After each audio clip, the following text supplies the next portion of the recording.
Jaya Radha Madhava Kunja Vihari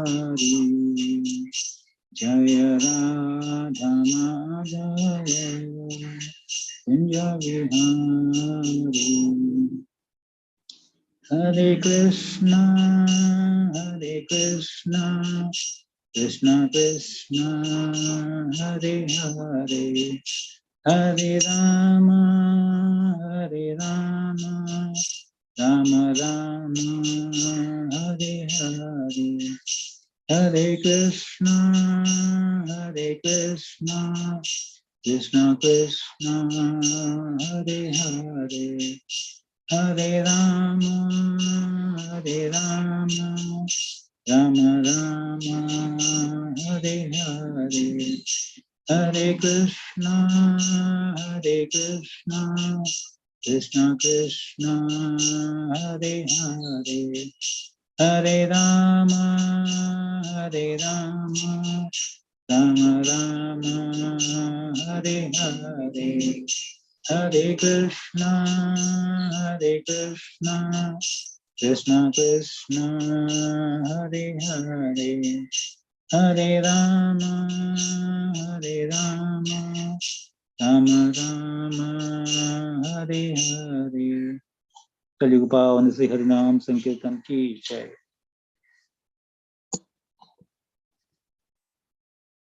ओम अज्ञानतिमिरन्धस्य ज्ञानाञ्जनशलाकया चक्षुरुन्मीलितं येन तस्मै श्रीगुरवे नमः। श्रीचैतन्यमनोभीष्टं स्थापितं येन भूतले स्वयं रूप कदा मह्यं ददाति स्वपदान्तिकं। वन्देऽहं श्रीगुरो श्रीयुतापदकमलं श्रीगुरोन् वैष्णवांश्च श्रीरूपं सागरजातं सहगणा रघुनाथान्वितं तं सजीवं साद्वैतं सावधूतं परिजनसहितं कृष्णचैतन्यदेवं श्रीराधा कृष्णपादान् सहगणा ललिता श्रीविशाखान्वितांश्च। हे कृष्ण करुणा सिंधु दीनबंधो जगत्पते गोपेश गोपिका कांत राधा कांत नमोस्तुते। तप्त कांचना गौरांगी राधे वृंदावनेश्वरी वृषभानुसुते देवी प्रणमामि हरिप्रिये। वाञ्छाकल्पतरुभ्यश्च कृपा सिन्धुभ्य एव च पतितानां पावनेभ्यो वैष्णवेभ्यो नमो नमः। जय श्री कृष्ण चैतन्य प्रभु नित्यानंद श्री अद्वैत गदाधर श्रीवासादि गौर भक्तवृंद। हरे Krishna Krishna Krishna Hare Hare Hare Ram Ram Ram Hare Hare.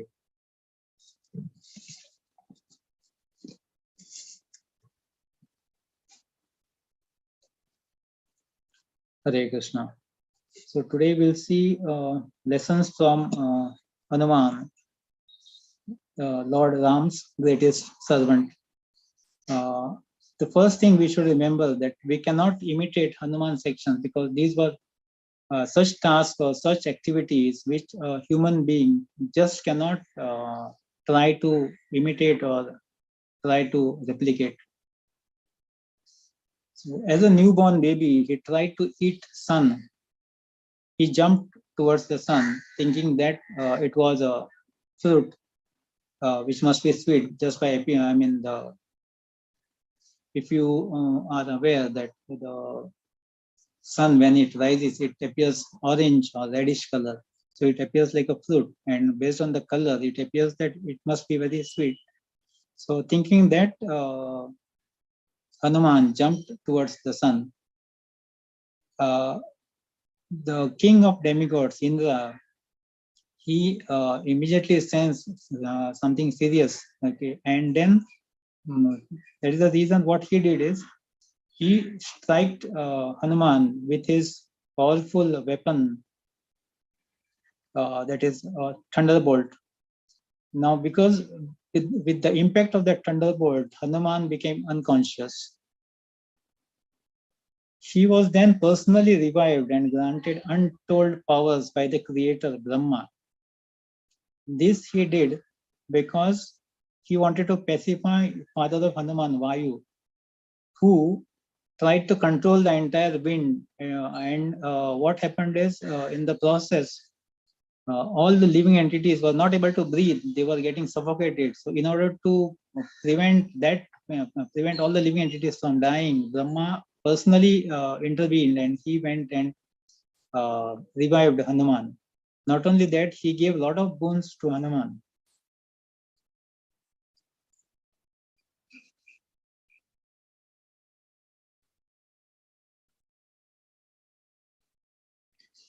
Now we can follow Hanuman's example of using his capacities and his talents to the fullest in the Lord's service. His main thing which he had was his strength, and a quick study of his life reveals endless examples of his using it to the fullest.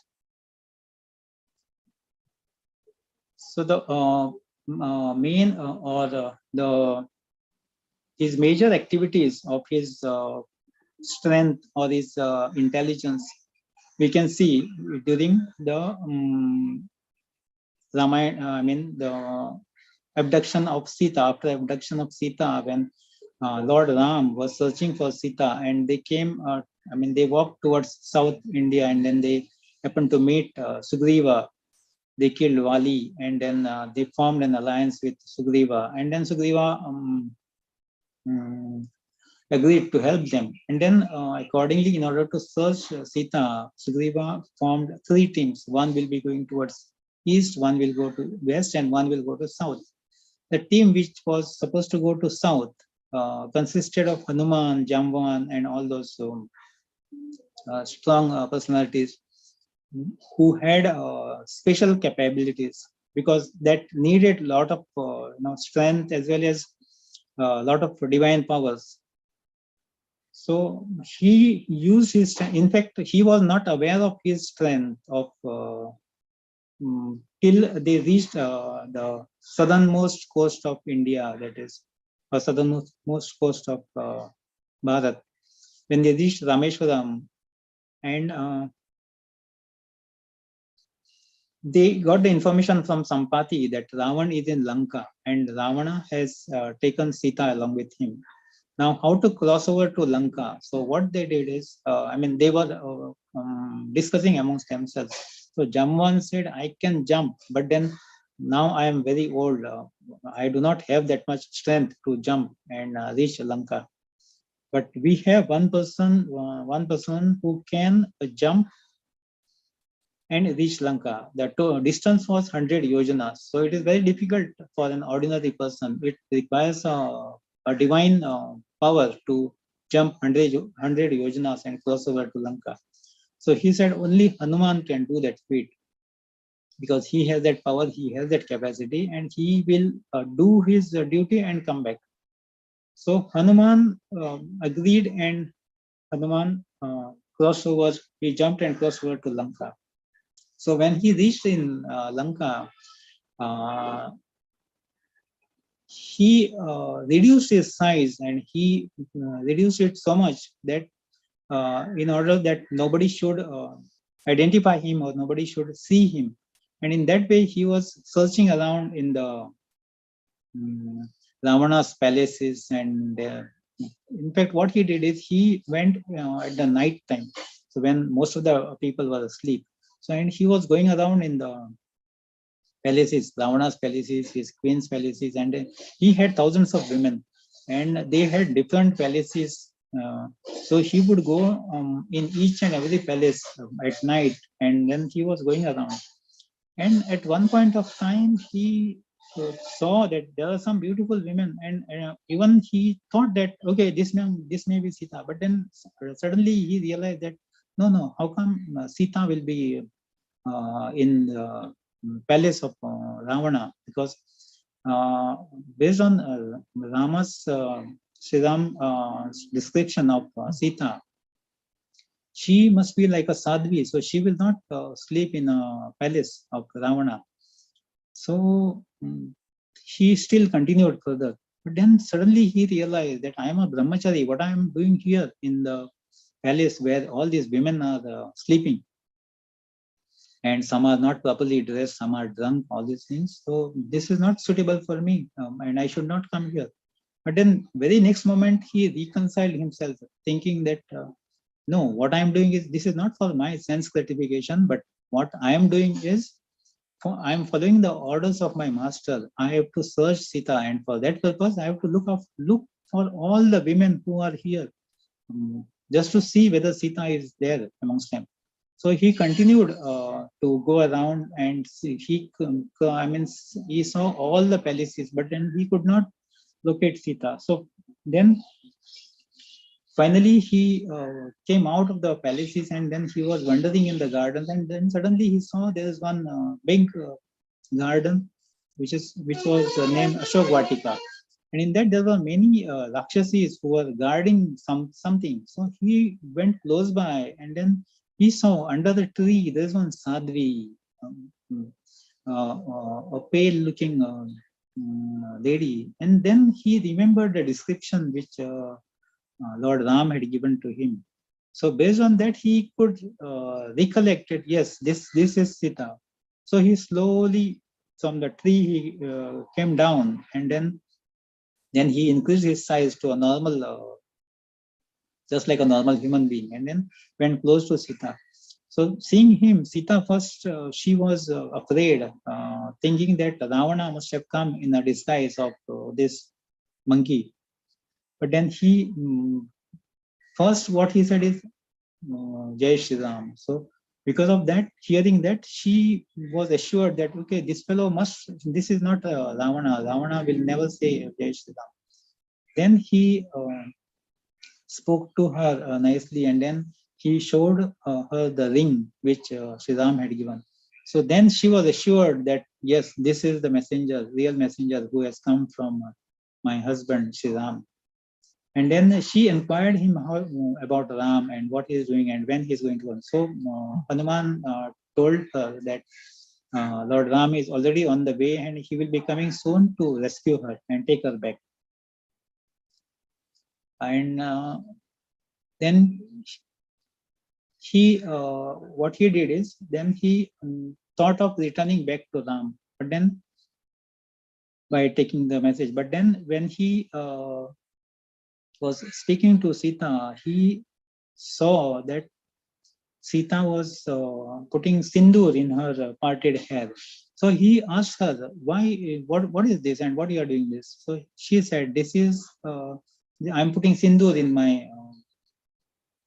forehead, and this is for well-being of my husband and for the long life of my husband." So Hanuman listened to that, and then he said goodbye to her, and then he was returning, but then he thought of checking the strength, or rather he thought of showing what type of messenger Sri Ram has to Ravana, so that Ravana should have a glimpse of what must be the capacity of Lord Ram finally, whom he has to face now. So he started damaging his garden. He started eating fruits, damaging the plants and trees. And then when he started doing this, all the Rakshasis and the Rakshasa army in the sense, the soldiers there, they came to attack him. So he killed most of them. Then the news went up to Ravana's palace. So Ravana sent his one of his commanders.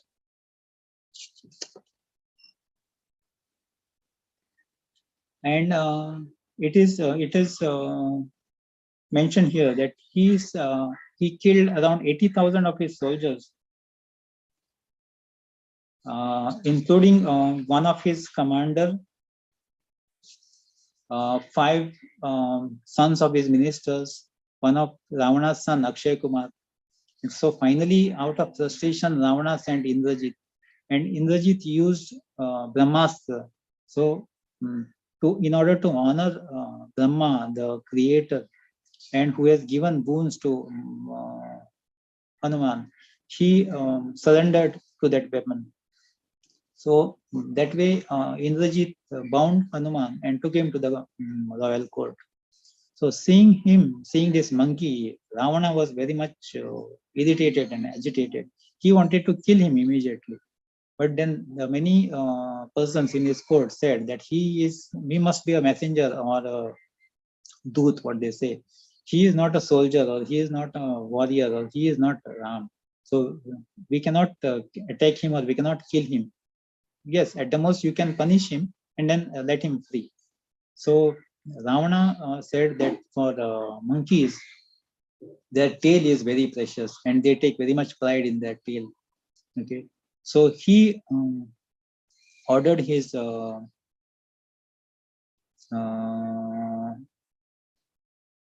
people there, okay, to set fire to his tail.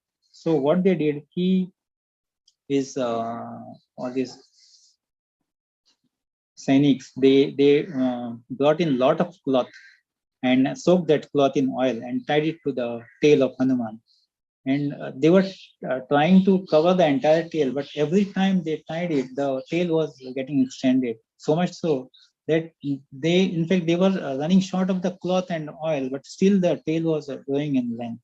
So finally, with whatever is available, they tied the cloth, oil-soaked cloth to his tail and set it on fire. So Hanuman took this as an opportunity and started jumping from one house to another, from one palace to another palace. And in this way, he burned the entire Lanka to ashes. And finally, he came to the seashore and dipped his tail in the water and got it extinguished.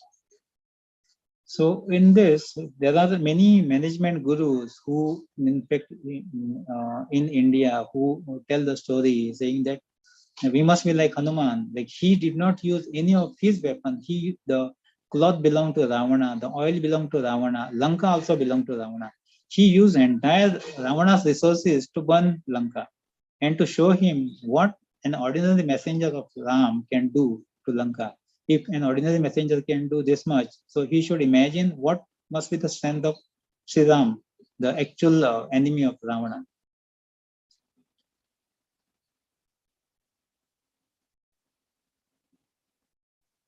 His Grace Radha Gopinath Prabhu once in his lecture he said that whoever wants to serve his spiritual master or his master, in fact, we should look at Hanuman because he is a first class servant, he said. Because what he said is Hanuman did not just do what he was told. He was told to find out Sita, the whereabouts of Sita, and inquire how she is, and then come back. Hanuman did that. In addition to that, he also showed his prowess and his strength to the enemy so that to discourage him from preparing for fighting. Because if an ordinary Dut or a messenger can cause so much of harm to Lanka and his Ravana's army, what actual Ram can do? So he should, he should get scared of all these things. So that is how a servant should function or work.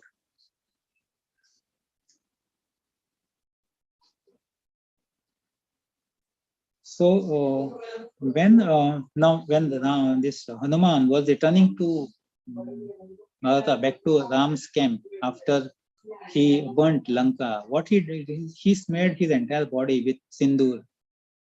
So when he arrived at Ram's camp, Sugriva first saw him, and Sugriva started laughing at him, seeing him entirely red. So Rama asked him, "What is this? Why you have smeared the sindoor on the entire body?" Then he explained to him about what Sita is doing there. So when Rama came to know this, then he was very much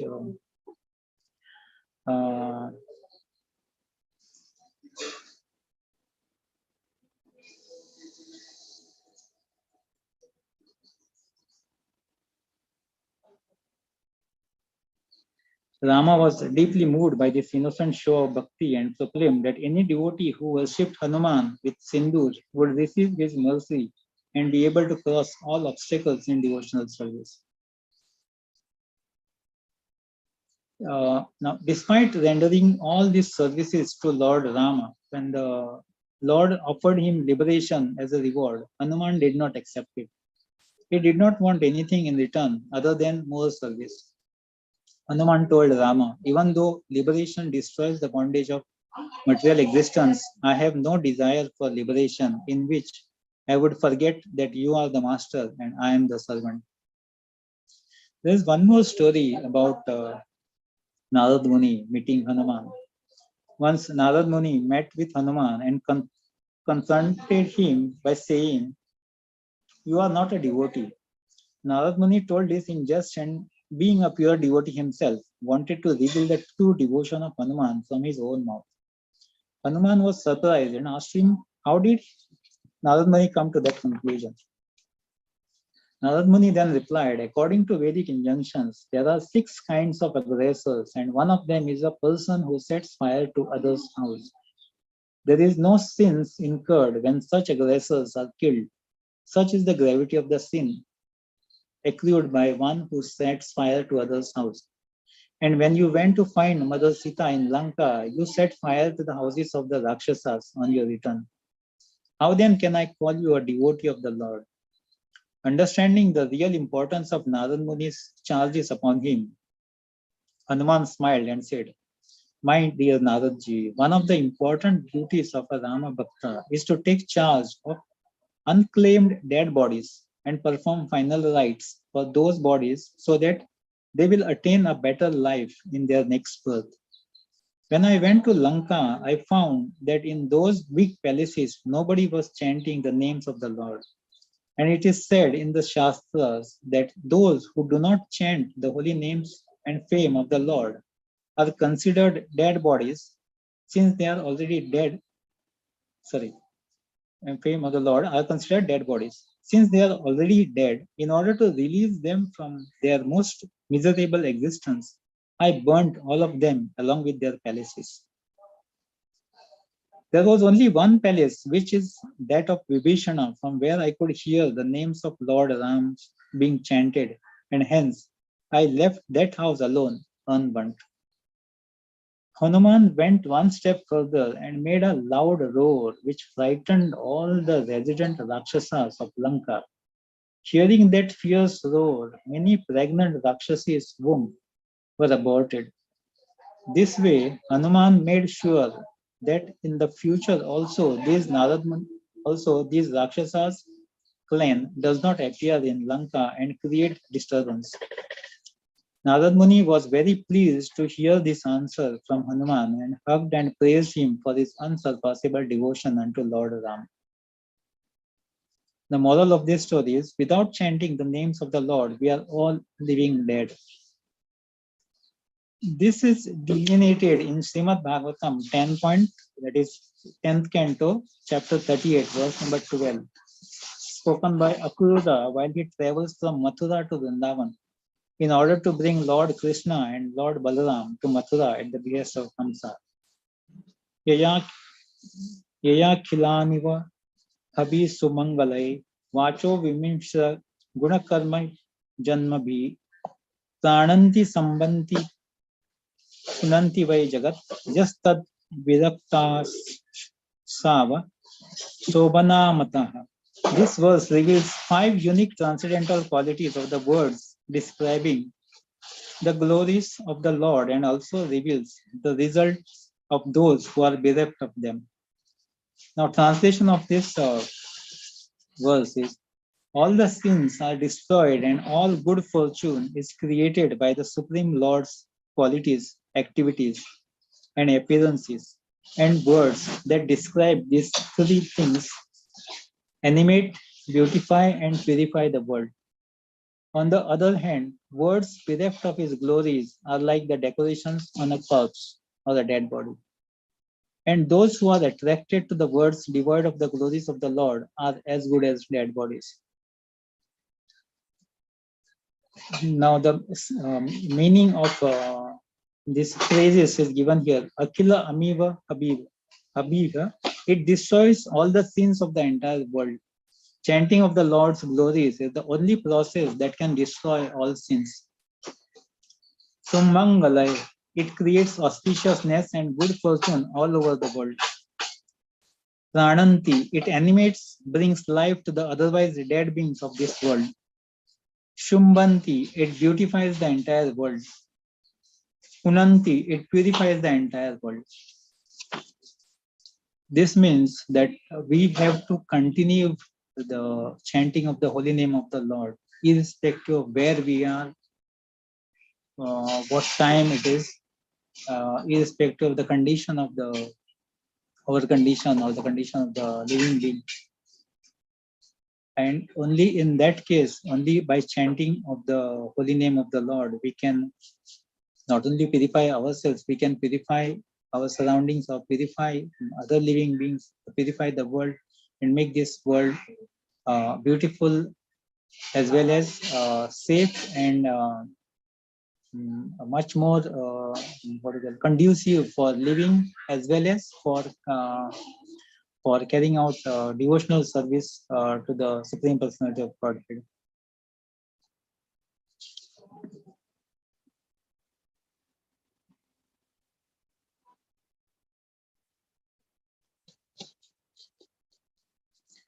It is stated in the scriptures that wherever Ram Katha, that is stories about Rama, are recited, Hanuman comes to listen.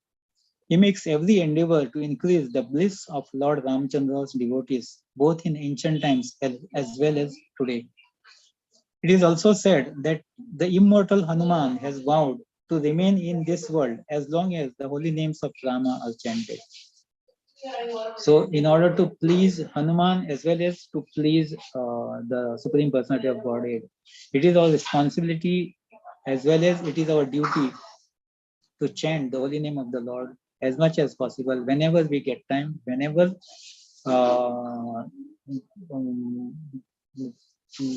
whenever and wherever we are.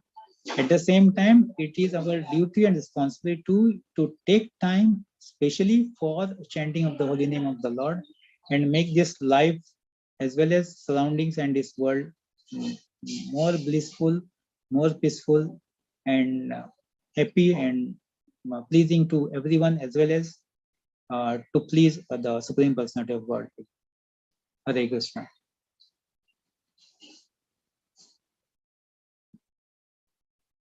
Any comments, Haribol?